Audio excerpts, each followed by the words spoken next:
We are still in the book of Daniel, and the book of Daniel recalls for us a time in Israel's journey with Yahweh. This was a time of hardship because this happened around 600 BC. They were in exile, right? God gave them over to the Babylonians. Not because God was not able to deliver them. It's very clear that God was teaching them something, right? Was teaching them that He is the only God. And so because of Israel's continual refusal and blatant rejection of Yahweh, God gave them up to the Babylonians.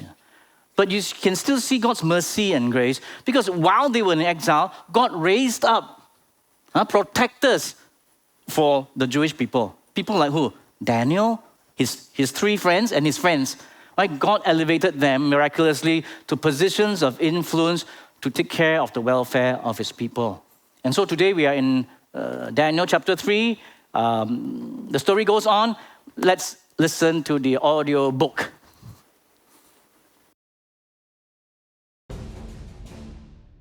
King Nebuchadnezzar made an image of gold, 60 cubits high and 6 cubits wide, and set it up on the plain of Dura in the province of Babylon. He then summoned officials from all over Babylon for the dedication of the image that he had set up, and they stood before it. Nations and peoples of every language, this is what you're commanded to do. As soon as you hear the sound of the horn, flute, zither, lyre, harp, pipe, and all kinds of music, you must fall down and worship the image of gold that King Nebuchadnezzar has set up. Whoever does not fall down and worship will immediately be thrown into a blazing furnace. Let the music begin.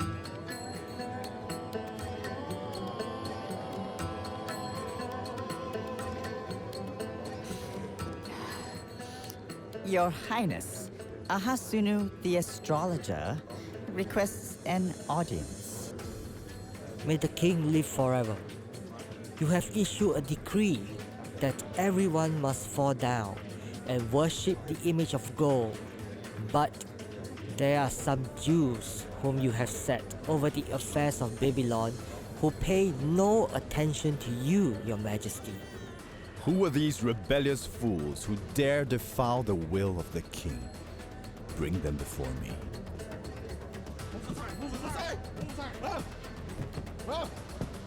Shadrach, Meshach, and Abednego, is it true that you do not serve my gods or worship the image of gold I have set up? When the music sounds and you are ready to fall down and worship the image I made, I will overlook your act of rebellion.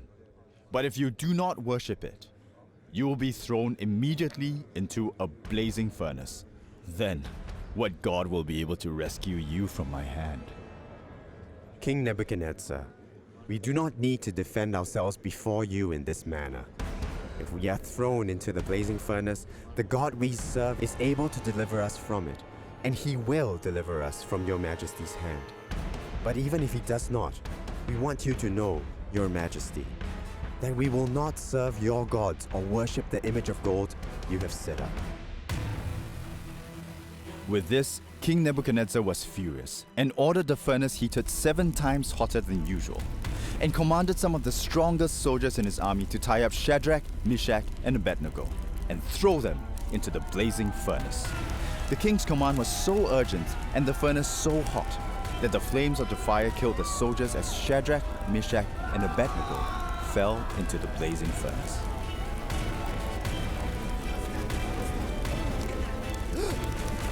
What is this sorcery? Were there not 3 men that we tied up and threw into the fire? Look, I see 4 men walking around in the fire, unbound and unharmed. And the 4th looks like the son of the gods. So Shadrach, Meshach, and Abednego came out of the fire, and the satraps, prefects, governors, and royal advisors crowded around them. They saw that the fire had not harmed their bodies, nor was a hair of their heads singed. Their robes were not scorched, and there was no smell of fire on them. Praise be to the God of Shadrach, Meshach, and Abednego, who has sent his angel and rescued his servants. They trusted in him and defied my command and were willing to give up their lives rather than serve or worship any god except their own God. Therefore, I decree that the people of all nations and of all languages who say anything against the God of Shadrach, Meshach, and Abednego be cut into pieces, and their houses be turned into piles of rubble, for no other God can save in this way. Then, along with Daniel, the king promoted Shadrach, Meshach, and Abednego in the province of Babylon.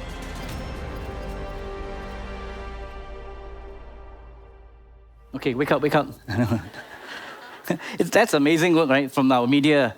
When you come in, you see the gallery of paintings. That's also from Sandra, our media. So all these are in-house. And if you want to replay this audiobook, you can. You go there, you see there's a QR code. All you need to do is download that, and you can play this, the whole night if you want. Okay, so big passage, 30 verses. Let me just zoom in on the key verses again, right? 14 to 18. And this is what it says. And Nebuchadnezzar said to them, "Is it true, Shadrach, Meshach, and Abednego, that you do not serve my gods or worship the image of gold I have set up? Now when you hear the sound of the horn, the flute, the zither, the lyre, the harp, the pipe, and all kinds of music, if you are ready to fall down and worship the image I made, very good. But if you do not worship it, you will be thrown immediately into a blazing furnace. Then what God will be able to rescue you from my hand?" Shadrach, Meshach, and Abednego replied to him, "King Nebuchadnezzar, we do not need to defend ourselves before you in this matter. If we are thrown into the blazing furnace, the God we serve is able to deliver us from it, and he will deliver us from your majesty's hand. But even if it does not, we want you to know, your majesty, that we will not serve your gods or worship the image of gold you have set up." Wow, a very dramatic, powerful passage that most of us know.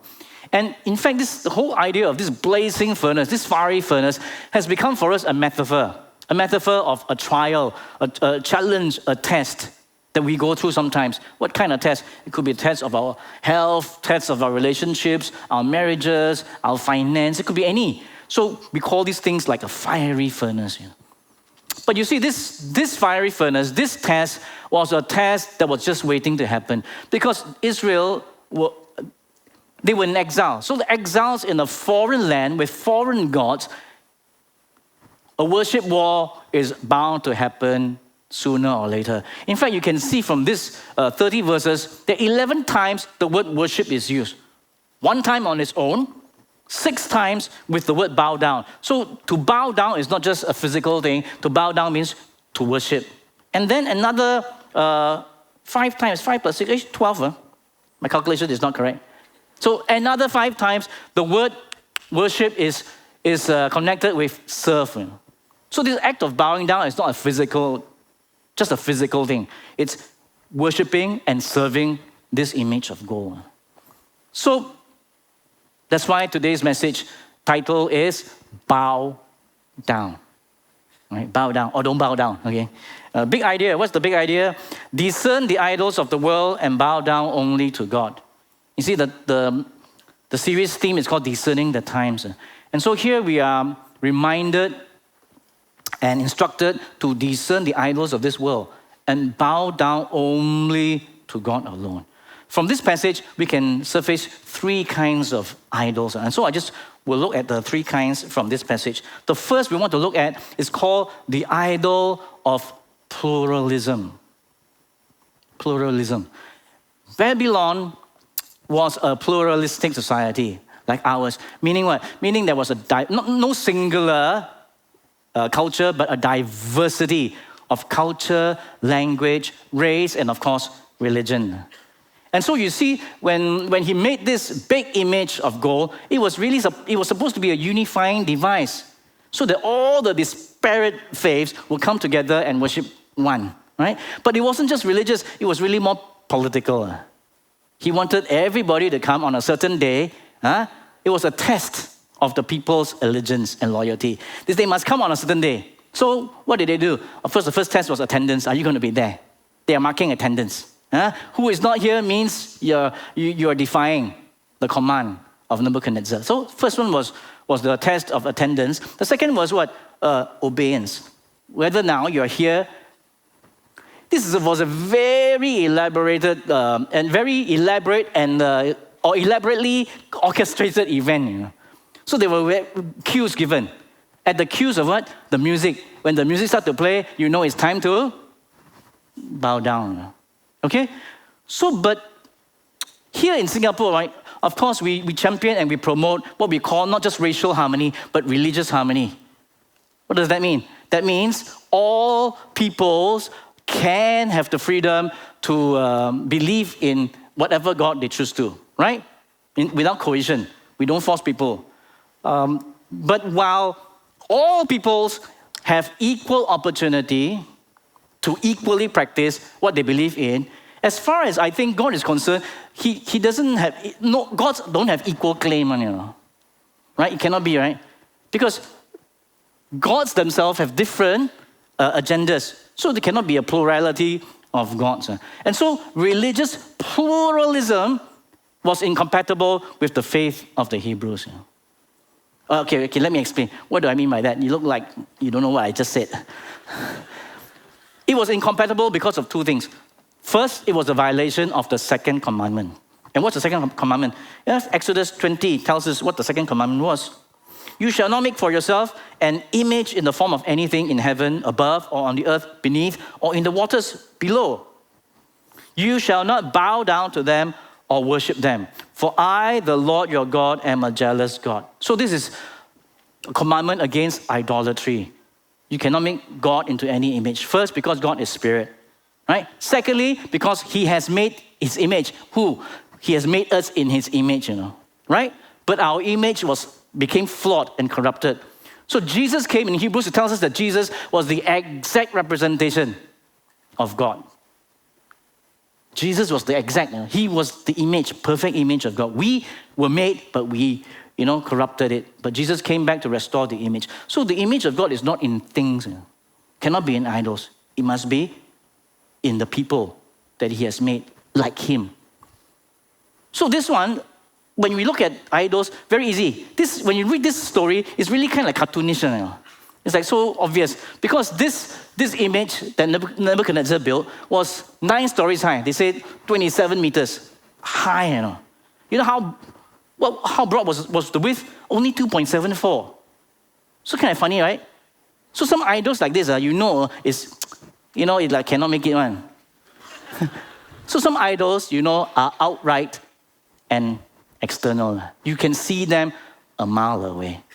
And in Isaiah chapter 44, you have time to look at it, God told them, how absurd it is for people to worship idols.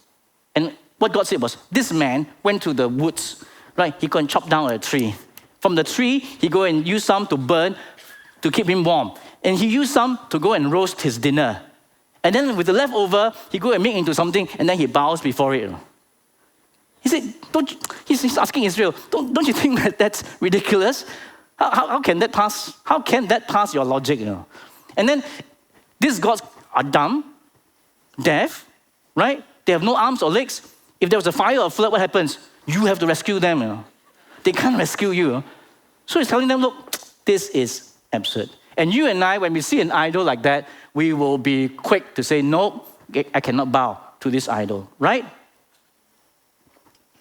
Tim Keller has a definition about idolatry. I'm going to give you now. It states this: an idol is anything more important to you than God. Anything that absorbs your heart and imagination more than God. Anything you seek to give you what only God can give you. This is an idol. Wow. Anything, right? It's not so in your face. It's not so upfront. It's not so external, because anything that is more important to you than God is an idol. And so what happens? Some idols are hidden and subtle. See, because through time, worshippers become more sophisticated, right? Because you look at wow, this idol looks so fierce, this idol looks like this, so we say, we cannot worship. Then, they become what? More hidden. You see, idols are a reflection of what's inside anyway. Okay? So it's a projection of our own internal idolatry. Hidden and subtle, it means what? It means good things can become ultimate things. Things that are important can take on a greater importance than they should. And ultimate things are what? Are God things. So what is the difficulty here when we are trying to discern? Spurgeon says this. He said discernment is not about knowing the difference between right and wrong. Many times it's easy. When the idol comes out so big, that's not the way to go, that's wrong. So what is discernment? He said discernment is knowing the difference between right and almost right. Is that important? Yes. Some people believe they married Mr. Right. 10 years down the road, they discover he's almost right. Big problem, right? You go to the doctor says, I've got to do a surgery, So after a surgery, you ask the doctor, did you manage to take it out? He said, almost. So will I live? Doctor say, almost.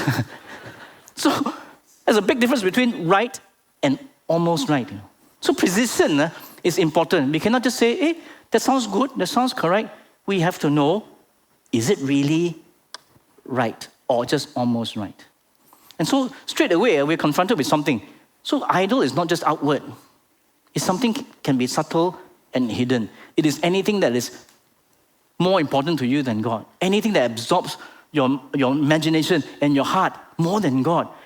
Anything that you try to get from this that you can only get from God, that's also idolatry. Okay, so idolatry is one. They could not follow the rest of the religious practices, the Hebrews, because first, it was a violation of the Second Commandment. But more critically, it was a violation of the First Commandment. So First Commandment, Exodus 20, verse 3. God said to Israel, you shall have no other gods before me. And the word before is not sequential. The word before means in my presence, before me, in front of me. You can have no other gods in front of me. Now, pre-believers will not understand this. You see, Yahweh is stating what? Exclusive claim and right to the worshipper. Right? Unbelievers will say, or pre-believers say, no, there's a plurality of gods. How can this God say, have exclusive right over us? How can that be? But we, because we believe in God and we obey and worship Him, we have to understand that this is true. What does the world tell us to do? He said, no. Just be a bit more tolerant, Be tolerant. What is one more God among many? Just one more. And the thing you always hear is, don't be so fanatic, because all gods are the same. What is your answer when all gods are the same? What do you say? What should you say? You look at me like you don't know. What should you say? Because you read, right, you should have no other gods before me, means what? Are all gods the same? No, right? Actually, the answer should be yes, except Jesus. That means no, but yes, okay, I understand, but no. Because God said, cannot. No other gods. Now, this is more trying. This is not idolatry, This is called spiritual adultery, which is what got Israel into trouble. They worship God, but they also don't mind dabbling in this. Because the second thing people will say, don't just be tolerant, be smart, Go for win-win. Have specialist gods in your life. A God for your health, a God for your finance, a God for your relationship. One God cannot support everything. So be smart, Get the best from this. That's what we are taught to do. But if we dabble in that, then we are violating the first commandment. Right? So in this idol of pluralism, in this climate, what is the danger that we must be aware of? Is the danger of compromise. Compromise. Right? We don't want to be idolaters, but we don't want to be spiritual adulterers, where in our convenience, we worship God, but also, not bad this one, cover all my ground. That's not what God wants. Because if you wife were to tell your husband today, well, hubby, you're number one, what will your hubby think? What will your hubby think? Your hubby will think, who is number two? God doesn't want to be number one, That means number one among many gods, God is not saying, I'm not number one, I'm the only one. Only one. A big difference. So Ezekiel 14 tells us idolatry starts where? Originates from our heart. That's why there are so many. That's why there's so many countless. I don't want to list for you anyone because there's always one more. Because it comes from the heart. So the only way to handle this idolatry that comes from the heart is to transform the heart. So Jesus, quoting Moses, tells us how to combat idolatry. Right? He said, "Hear, O Israel, your God is one. Love the Lord your God out of all your heart, out of all your soul, out of all your mind, and out of all your strength." Because if you're so in love with God, then everything else is a poor substitute, right? Married people, how do you and me make sure that we don't stray? How? Although my love for my wife is imperfect, I tell her she's the only one. She's the only one. She's not number one, Yeah, she's number one, but she's also the only one, See, once you have decided that, then there's nothing else already. Because your affection is not misplaced anymore. It is captured in one. You understand? So don't just be tolerant. Don't just be smart. Worship God like there's no other God. Okay? That was the first idol. The second idol is the idol of privatized faith. I'm sure you have heard whether, when you go back for Chinese New Year, for the reunion, or at work, you find people say, oh, they commend you. First, they commend you. You say, oh, very good. You're a very religious person. And you're very serious about your spiritual life. Very good. But can you please keep it private? What's the message? The message is this. Don't bring your personal faith into public space. Right?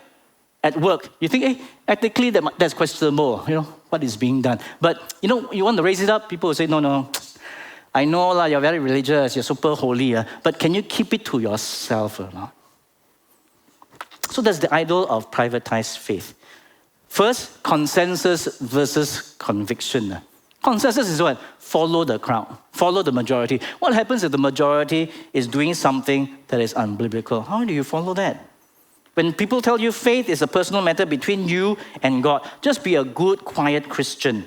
A Christian who is a family member, a good one, your neighbor, an employee, and a citizen. But just mind your own business. Keep your private life private. Here is public. We don't. It's a different world. So that's an idol, right? Christianity is not something you put on a form or in a census. I had to go and renew my blue ID card because there was a hairline crack on the old one. And so when I was collecting it, the officer asked me one question only. One question only, One question. He said, what is your religion? I couldn't believe that. Of all questions, he asked me, what is your religion? So of course, without a blink of an eye, it's Christianity. Why? I won't deny that simply, right? Because I don't bow down to other gods. But when you don't bow down to other gods, sometimes you don't stand up for God also. In this case, it's very easy. But Christianity is not something you write only. What's your religion? Christian. But we can't see it. So someone said, if you don't stand up for something, you'll fall for anything. Right? And sometimes, although we want our faith to be private, sometimes we are forced to come public. Like in this case. Right? I've been to, many funerals. At funerals, sometimes the Christian would tell me, especially if it's going through some Chinese rituals, Chinese custom, right? Then they will ask me, wow, what must I do, right? What can I participate? What can't I participate? Which is really religious and which is just out of respect. Those times are not the best times, correct or not? But these are the moments where your private faith has to come out. Correct or not? Because people are looking at you. And then they may compare you. hey, this other Christian do this, you do, so it's very confusing. So my suggestion is you must clear all these things before it happens. Because one day your belief will be asked to show itself. So there's a difference between belief versus conviction, It's different. What you believe and what you are convicted about is very, very different. See here in this story, the astrologers, for some reason, right, probably envy. They came, actually, with so many people bowing down, I think the king means these three. These three, they didn't bow, right? But the astrologers, out of envy, likely came to report, they whistle blew and said, King Nebuchadnezzar. Wow, they made the story even worse. He said, these three, they don't pay attention to you, They don't treat you like king, They don't bow down. And suddenly, this so-called privatized faith has to come up public. So Nebuchadnezzar called them. I think Nebuchadnezzar really wanted them alive rather than dead. Correct? But he already decreed, you don't bow, you go into the fire. You die. So he called them up. Then he asked a very funny question. Is it true? Hoping that they'll say, no lah, it was a rumor. It's not true one. Very funny question, right? Is it true? Or so maybe you didn't get the memo. Let me explain it to you again. Very simple one, right? You just stand here, when the music plays, then you just bow down. Before you know it, it's over. Give me six seconds of your life. It's either this or the fire. So he's hoping that they will recant. But they say, King Nebuchadnezzar, we can't recant. So, never mind. That's not what they said. But they said, no, we can't do it. It's like sometimes those talk shows, right? Especially in the US, it's a public forum. They will ask you, you're a pastor, right? I heard you say this. Now, can you tell us in front of everybody what you mean? Wow, Correct? You're put on the spot. So what happens? Howard Hendricks, the Christian educator, said this about the difference between beliefs and convictions. He said a belief is something you will argue about. And you can argue until the cows come home. A conviction is something you will die for. That's the difference between beliefs and convictions. One day, we were asked to show the difference between whether we believe or whether we are really convicted. So you see Shadrach, Meshach, and Abednego, how they replied this king. He's saying, King Nebuchadnezzar, we do not need to defend ourselves before you in this matter. What are they saying? They're telling him, we're not going to give any excuses. No excuses, no backpedaling, no double speak. I want you to know, we are not on the fence. Because we didn't bow down, it's not because we abstained from voting, Actually, we stand here to vote against your motion. Wow. So we're not going to backpedal. This is what it is, and we are willing to give our life for it. So when you and I come against the idol of privatized faith, you must be ready for something. Conflict. You must be ready for conflict. Then somebody said, well, these three Hebrews, very, very courageous to stand up, right? Actually, I think not. I think courage doesn't help us to make conviction. I think courage follows our conviction. Right? Courage comes as we commit ourselves to the convictions. What do I mean by this? Now, some of you who are married, I want to ask the question, do you believe you are married or are you convinced you are married? Do you believe or are you convinced? Okay? If you're convinced, you will show for it, right? It's not a private matter, correct? It's not a private affair. How? I show with my ring. Correct? Does it take courage for you to wear your ring or not? Does it? Actually, for most men, it takes more courage not to wear the ring because the wife will kill you. You don't need courage because you're convinced, right? You married this person. You're convinced, correct? You don't mind showing the world that you're married, correct? Does it take courage? No, it doesn't. It's very funny if somebody comes to tell me, Pastor, I dare not wear the ring. No. Why? I'm fearful. I don't want to tell the world that I'm married. It's a very funny situation. So how would that differ with God? It's a private one. There's no show one. Some of you, your cars have the GA decal. Never mind. Won't go there.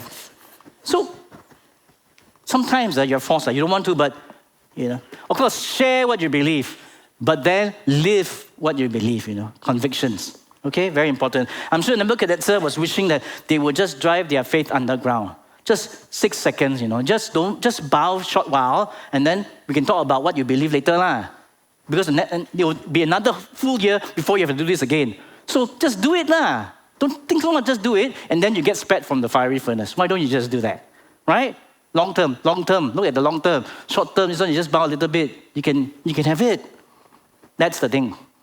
Sometimes we need to stand up for something. If you don't, then we'll fall for anything. Number 3, in this story, the third idol that we can see, and the first idol was the idol of pluralism. Second was the idol of, what was the second idol? Privatized faith. The third idol is the idol of pain-free worship. Pain-free worship. In our, climate of free enterprise, free market, we say, you just say yes to self. You can, You can have anything you want if you work hard for it. Not just anything you want. You can have anything you want the way you want it, right? Because everybody has freedom. You have right. We give you the freedom to express, freedom to experience, and because of this space we give you, you will not be judged, right? But every time something curtails our desire or curbs our desire, there is pain. There is pain. And we don't like it, right? The climate says, just, enjoy life. Do what you like to do. But when we are curtailed, we find pain. How many of you like pain? How many of you don't like pain? Some of you are still not sure, but it's okay. Do you know, I read a statistic, right? Global pain management drugs, this market, in 4 years' time, 2023, will reach 77 billion. Global pain management drugs. And do you know where's the market that is growing? Asia Pacific. Because none of us like pain, right? So pain, take something, manage it, so that you can continue to live the way. So it is natural to avoid pain, but a life devoid of pain is impossible because pain is our ally. It tells us that we are alive. Who doesn't feel pain? You tell me, who? The dead, right? You can poke them, you can talk bad about them behind, they will feel no pain, The only reason why you and I feel pain today is because we are alive. So the question is, we must make full use of the pain where it counts. Okay, listen. What the 3 Hebrews say. Okay, so threatened now by King Nebuchadnezzar. Then it's in verse 17. He said, if we are thrown into the blazing furnace, the God we serve is able to deliver us from it. Wow. And he will deliver us from your majesty's hand. Look at the next verse. This verse is the verse. But even if he does not, we want you to know, Your Majesty, that we will not serve your gods or worship the image of gold you have set up. See, they did not bow down to a pain-free worship. They knew cost. Because once you say yes to God, right, you must therefore say no to other gods. There's no way around it. Yes, threaten, with fire, death. They said, we already said yes to God. Because we said yes to God and we worship him alone, we can't say yes to bowing to your God. As believers, of course, we don't go around looking for trouble, but sometimes trouble will find us. So in this case, it found them. They were caught in a dilemma. But still, they said, no. We said yes to God, we can't say yes to you. Second thing, you see the trust that they have? What does trusting God mean? For them, trusting God means submitting the outcome to him.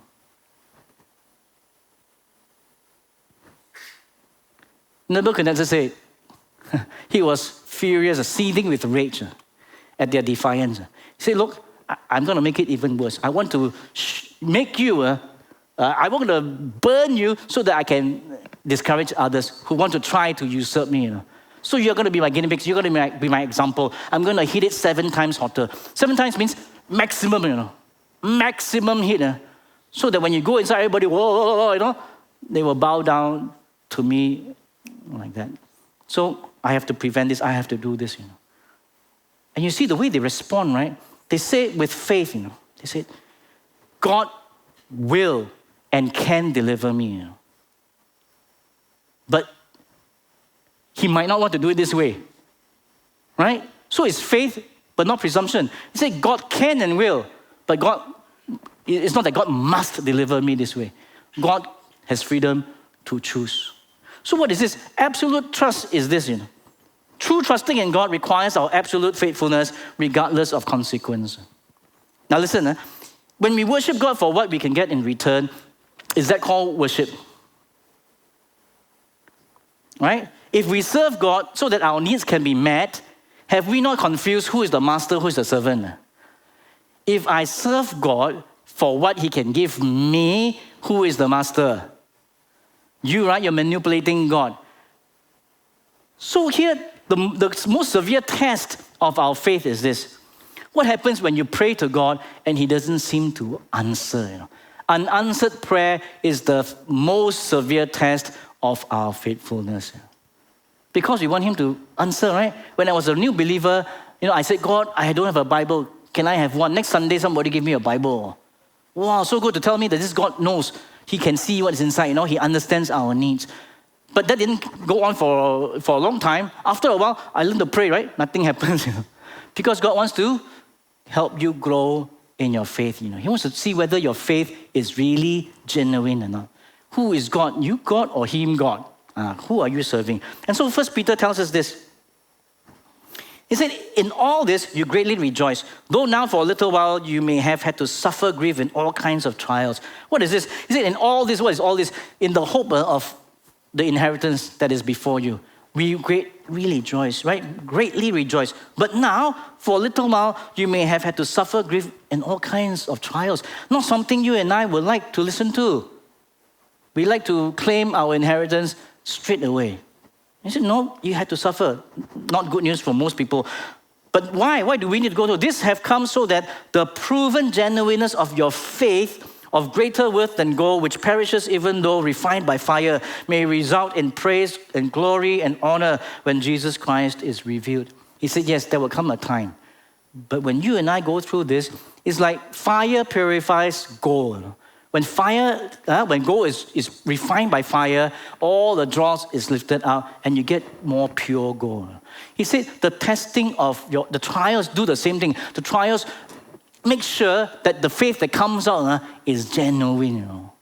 And when Jesus comes, it will be to the praise and the glory and honor. He will look at it and say, well done, good and faithful servant. Well done. So what are we looking at? When we refuse to bow down to the idol of pain-free worship, we have to deal with what? Consequence. There's an immediate consequence, but there's also an eternal consequence. Immediate consequence means, I may not make it. I have to go through this trial. The Lord is not delivering me. Because there are two ways God can deliver us from trials. He can deliver us from the trial, or he can deliver us through the trial. Which is greater? Is it from trial or through trial? From is easy, right? He just, spare you from this, but there's another one coming down, So, but when he delivers you through the fire, through the trial, he shows that he's a mighty, mighty God, Even through the trial, sure die, but you come out alive, That is the power of God. So we don't just look at our immediate consequence, we look at the eternal consequence. So verse 24, then King Nebuchadnezzar leaped to his feet in amazement and asked his advisors, weren't there 3 men that were tied up and thrown into the fire? They replied, certainly, your majesty. Then he said, look, I see 4 men walking around in the fire, unbound and unharmed. And the 4th looks like a son of the gods. This description means he was a supernatural being. He doesn't know how to describe. The 4th one, there's 3 persons. How come there's a 4th one? And most scholars will say this is the appearance of the pre-incarnate Christ. It's called a Christophany. Christ appeared in that fire with them. Then Nebuchadnezzar said, praise be to the God. Well, from being so angry, right? Furious, right? Rage. Now he says, praise. Praise be to the God of Shadrach, Meshach, and Abednego, who has sent his angel and rescued his servants. They trusted in him and defied the king's command and were willing to give up their lives rather than serve or worship any God except their own God. So therefore, I decree that the people of any nation or language who say anything against the God of Shadrach, Meshach, and Abednego be cut into pieces and their houses be turned into piles of rubble, for no other God can save in this way. You see, he answered his question.